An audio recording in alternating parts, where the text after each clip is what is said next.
The Incredible Hoax. Chris. Mark. We lied in the last one. We said we're going to do our top 4, or my 2 and his 2, and we only did our number 2. So now we're going to do number 1 just for you. And we share a common number 1. I'll let you do the unveiling. From 1977, Star Wars. Right. Unadulterated, unmolested, unbastardized, no special features, no Jabba the Hutt scene. Han shoots first. The 1977 Star Wars. No humongous camel running in front of the screen. None of that crap. Yeah, forget all that. Just like RoboCop sequels don't exist. Just like the Matrix sequels don't exist, at least in my book. There were sequels to the Matrix? There you go. Those things don't exist, and it is the official 1977 version. With prequel or without, I don't care about the prequel thing, or the title above the prequel. That's either here or there to me. The point is, Han shoots first. All right, this is I was born in '76. You were born in '71. Mm-hmm. It was the first movie I can remember. Is it technically the first movie I saw? I can't say. I don't know, but it's the first movie I remember. It's almost like a memory to me. It's not really such a. It's like a memory to me as vivid as, say, like your first time to the zoo or something like that. Mm-hmm. Like I just remember Star Wars as a memory, like everything else. That's how big a hit it was. We went so many times, and I was so little. I sort of grew up with the memory input into my brain of Star Wars. So it's a very special connection for me. Sure. I'll let you lead off. Well, and being born in 1971, my first film that I saw was actually Snow White and the Seven Dwarfs, one of its many revivals at the theaters. Right. Disney did that a lot. So when you're watching for, 6 years, the majority of the films you see are these kind of Disney films. Apple Dumpling Gang. Yeah, that was a big thing back then. Yeah, that kind of very family friendly, but that stuff's just so kind of bland, even for the age that I was. It was okay, but it was, what it is. And all of a sudden Star Wars comes out, not knowing what the heck we were really in for, but I just know that we went, and it was like I'm like Roger Ebert. There's just some of those movies that you feel it's almost like an out-of-body experience. Yeah. And I felt very much like that when I saw it for the first time. It's like, what in the world? And and then it coming to the end, and they're on the Death Star, and it just the action and the stakes are being raised.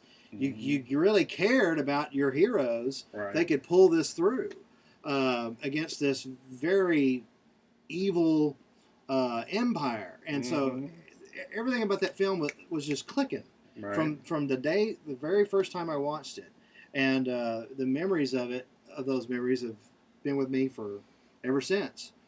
But films had gotten to, I prefaced my comments talking about what I had saw beforehand, because that's important. Films had gotten so tired, and people were making a lot of just contemporary pieces and bland, and nobody was shooting for the stars anymore. No one was ambitious with their films anymore. And George Lucas come along and really created something that really aimed high. He was going for the bleachers. He certainly was wanting to make a fun movie and a popcorn film, but it just everything clicked. I know some luck plays into that, but I mean, and he cast people by their chemistry during auditions. He didn't look for the big stars, so that was important. He got the cast right, and then and he was able to put together something that's just not just pop culture, but every year studios look for the next Star Wars, and there's a reason for that. It set the bar high, and it really is kind of the gold standard in terms of what we want films to be. That's how I feel. Well, I love the 70s era filmmaking for the directors type films. You had Taxi Driver in 76, and you had Rocky in 76, and the Godfather movies and the Conversation and so on and so forth. There were big movies being made, and Rocky was a positive movie, but the whole culture of the movies, a lot of downers, a lot of social, Right. you know, a lot of reflection on the social situation. Plus, you know, coming out of Vietnam and Watergate and all those type of things, you know, from the Yeah. time period, they were a very reflective generation, very reflective generation of filmmaking, and Star Wars was looking forward. They created a whole new mythology and stuff. But I'm born in '76, so that kind of stuff I really can't speak to with any authority. Uh, we're lucky in that we were from that period, so you grew up with Star Wars. So we had the toys, the lunch boxes, the sheets. There's certain still images that are just ingrained in our brain, you know, of the Han Solo shot with the you know the blaster. Sure. You know, I just got to do like that, and you know exactly the shot I'm talking about. Oh yeah. You saw a million lunch boxes and stuff. It's on my poster on my wall now. So. Yeah, so it's just all iconic or whatever. But all that aside, I'm not going to speak to. I'm going to speak to the movie itself. It is poetry. It's edited to visual beats. It's the most perfectly edited movie of all time. It's the movie flows on certain beats that are sort of unseen or unheard, but they're there. And like the TIE Fighter battle escaping the Death Star with Millennium Falcon is my favorite scene of all time, or one of my favorite scenes, probably my favorite scene of all time. The way it's a sequence. We talked about earlier movies with sequence. It's actually a sequence that's built and it happens and moves the story forward and then it comes to a climax. And that scene is like, it builds musically, and it builds through the editing, and it pays off with a big crescendo of the TIE Fighter fight. So just poetic, beautiful filmmaking, legendary. Joseph Campbell influenced George Lucas a lot, so he picked up on a lot of universal themes. The whole like going through the Death Star, you know, a lot like going to Oz, and you have like changing the outfits and the disguising and becoming one of them and stuff. That's epic storytelling. You know, goes back to like some of the ancient storytellings of disguising as the enemy and infiltrating their camp and those type of things. And and here's something that doesn't happen as much as it should in movies these days. An actual villain with a clear goal, and he's not that complex layered villain. He is complex and layered, but emotionally. But in terms of like his goals, you get it. You know, they wanted to conquer the universe, and they've built a death machine to conquer the universe. Simple. Simple, clear goal. Unlike today, you get so many convoluted schemes and plots of these bad guys. You're like, I don't even know what the hell is going on. You know, simple bad guy with clear goal, heroes with clear goals. I mean, perfect costumes, perfect set design, the shots. And we shot it on, with the big, it's like 70 millimeter, films. This is the big epic filmmaking, super widescreen, and the shots, undercut shot of the stormtroopers running and undercut shot of Han Solo running. Those are good tracking shots. Those are epic, great visuals. The music is the best soundtrack ever. Like nothing else is even close. It's a great one. It's just perfect on all accounts. Special effects hold up for the most part. There's some cheesy stuff that happens by today's, but you can't compare it to today's stuff. You have to watch it in its context. If you watch the film in its context in 1977, it's a great film. If you compare it to modern CGI and whatnot, of course, it's not going to hold up. I mean, it's, the film is now it's almost 40 years old. Yeah, we'll be in 3 more years. It's almost 40 years old, so yeah, of course, some of the special effects don't hold up. But you have to judge it on its merit. Han Solo, one of the great characters of all time. Some way we all emulated in our youth. Luke Skywalker to me, I love Luke Skywalker, and I've always had great affection for him. And when you're a little kid, you always wanted to be Luke Skywalker when you played.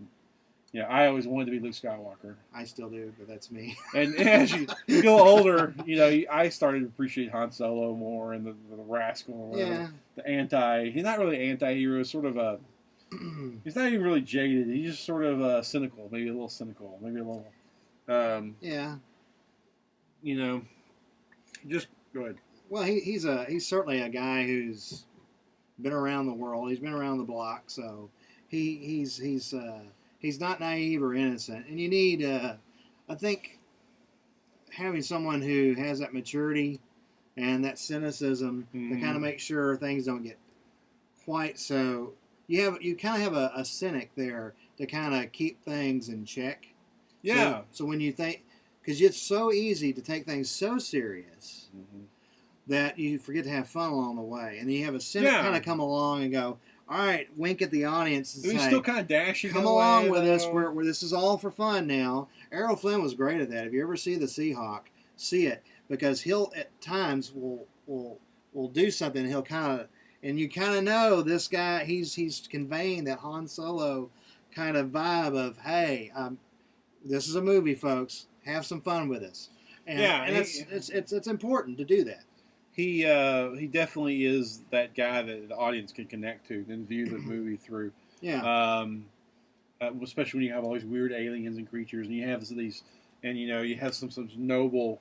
Obi-Wan's so noble, and Luke Skywalker is so young and so idealistic, and Han's the everyman that tap into the story. Yeah. And Princess Leia, the sex symbol for all of us geeks at that time. Oh, and Return of the Jedi, man. Oh my God, what guy our age doesn't love the whole Jabba suit thing? Thank you, Jabba. Slave Leia. That's the one good thing he did. Slave Leia was a great. That's Return of the Jedi. That's another story. But just a great film. It's my favorite film of a long time. I rewatched it maybe just a couple of months ago. I purposely don't watch it all the time. Sure. So it stays a little fresh. If it's on TV, I avoid it. I don't watch it because I want it to stay special.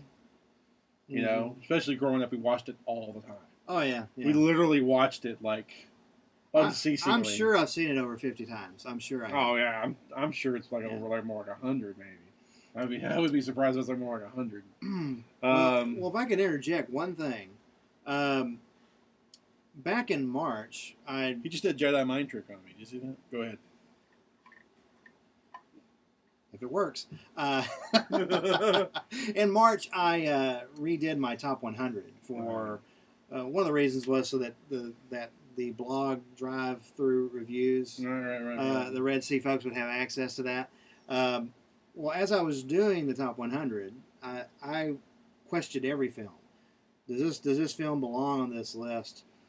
And went from 100 all the way to number 1. Every film I wanted to earn. Right. You're going to have to earn your place to be on top 100. You argued for it and against it. Yeah, I was doing the pros and cons. Greatness fights back. Right. Greatness survives scrutiny. And I tried. I can honestly say I tried. Tried to kick it off. For about 2-3 weeks when I was going through that list and redoing that list, I tried to think of things to knock it off. Right. But the more I tried, the more its greatness kept ping-ponging right back. And so I can say it's number 1 and not have any regrets about it. It deserves its place as number 1.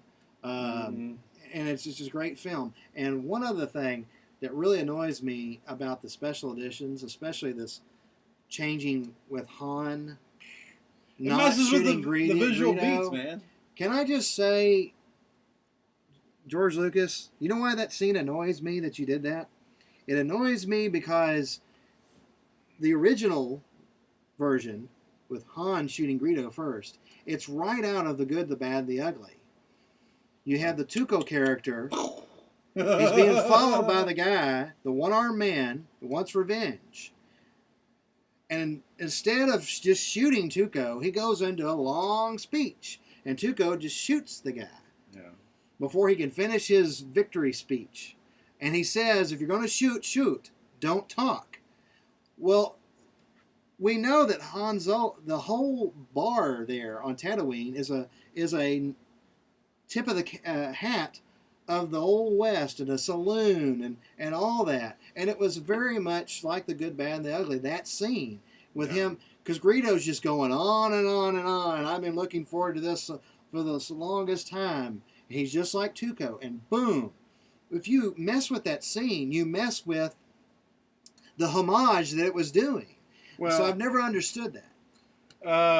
He changed a note in the music, and it totally made the whole thing go flat.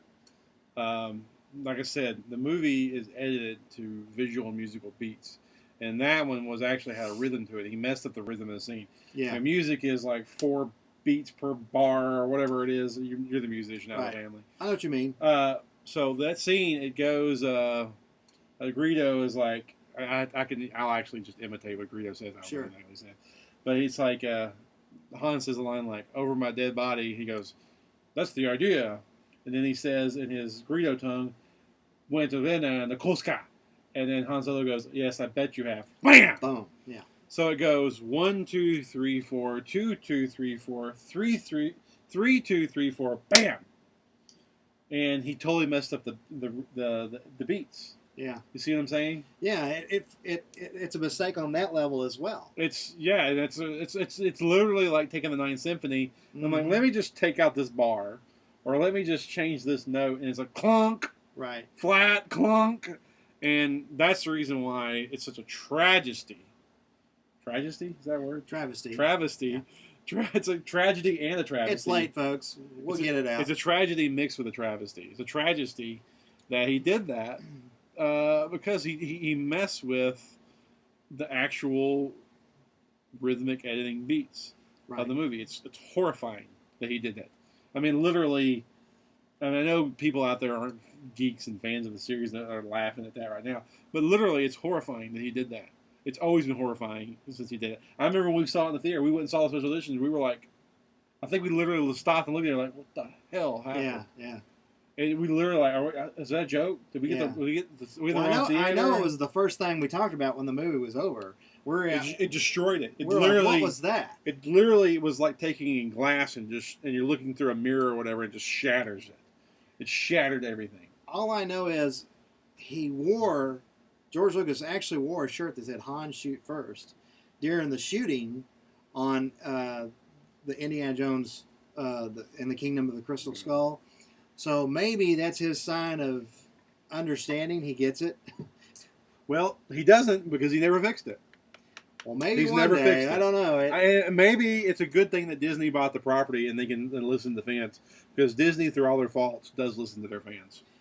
So maybe we'll get what we want. True. Eventually, all we want, Disney, if you're listening and watching, is just put the original versions the way they came out originally on a high definition availability. And don't give me this crap that it was all lost. And I know, damn, I've read entire articles about how all that's bogus. You have it. Just put it out there. And you'll make a fortune. The geeks are going to buy it. They're going to buy 2 copies. I'll buy a damn copy. Just give us the movies the way they came out in the theaters, when we went and saw them, right, on their release dates. And damn it, just do that and we'll move on. You know? Well, Francis Ford Coppola, he releases Apocalypse Now, which we were just doing earlier in this series, and he included the Redux, but also the regular, the theatrical release. Now, if you're going to do that and release it like that, we appreciate that. Well, Coppola, to his credit, acknowledges that it's a completely different film. He came out and said, "Yeah, this is not even the same film. This is a whole nother film." Right. Like don't even look at him like as an alternate version. It's just like a whole new movie. Yeah. See it as a whole new thing. And I can kind of accept that. So at least it's not, like saying, well, this is what I really intended. He's like, no, this is a whole new version. Right. I didn't like them then. And I took out those scenes for a reason and blah, blah. This is just a whole new way to look at it. I'm like, okay, I can kind of go with that. But Lucas is firm on his whole, this is what I originally intended. And it's crap. And don't even get us started on the prequels. The prequels are a whole other show. We'll just skip the prequel discussion. But let's not end it on a downer. Let's end it on a positive note about 1977 Star Wars. Yeah. Greatest film of all time. It's the movie that inspired me to be creative, to draw, inspired me to play with toys, inspired me to play video games, inspired me to, write movies and want to be a director. It's sort of my big bang that inspired all that and unlocked all that for me. And I was fortunate I was born in '76, and so I could see it in that way. So I'm really lucky, and I acknowledge that. But it is the God. of movies to me. It's the god of creativity for me. It really is. It all spawns from Star Wars. Well, I believe it's the watershed moment in all of motion picture history. I mean, it's the pinnacle. It's that when you have every year studios look for the next one, Star Wars. We certainly like variety, right? But I like the idea of studios going, "Hey, that film really aimed high," and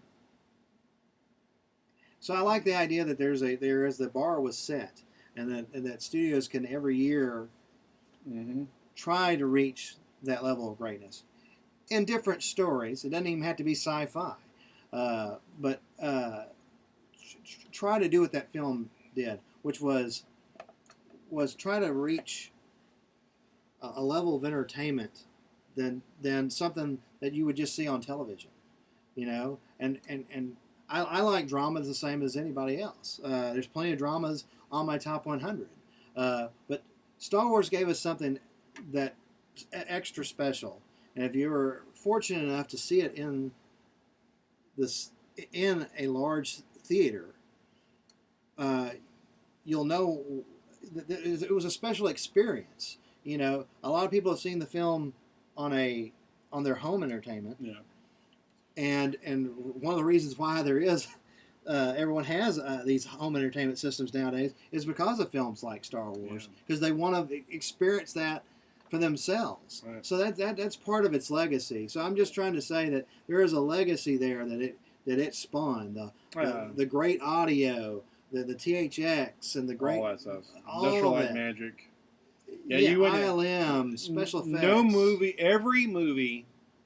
Let me repeat this: every movie after Star Wars owes something to Star Wars. Mm-hmm. No, not some of them, not a few of them. Every movie made after Star Wars owes something to Star Wars. You can't say that about really any other movie, except for maybe the invention of sound, maybe, or maybe like going back to the early days of the first narratives, you know, with some of the D.W. Griffith type stuff. But in the, you know, talking era of film, no other movie, you know, can you say that about really?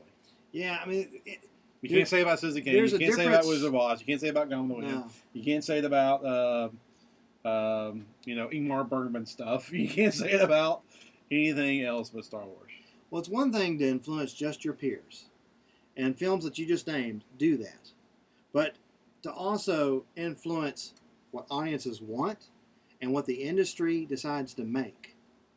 You can name maybe just a handful of other films that come close to that kind of influence. All right. That's Star Wars. We're going to end it on that note. In fact, if you've never watched the unadulterated Star Wars, we suggest that you find a copy. I don't even care. I'll say it, Lucas, if you're watching. I don't care if you have to bootleg it. Get your hands on the unadulterated Star Wars and watch it. And then go buy at Best Buy or Amazon.com or wherever the Blu-ray so Lucas can get his cut. But, yeah, go get your hands on the true 1977. All right, I hope you enjoyed this top 10 rambling list of nothing else. You got some movies to catch up on if you ain't watched them. If you totally hate us or hate our opinions, well, take it up with him because he said he's the one that wants to argue. So, see you.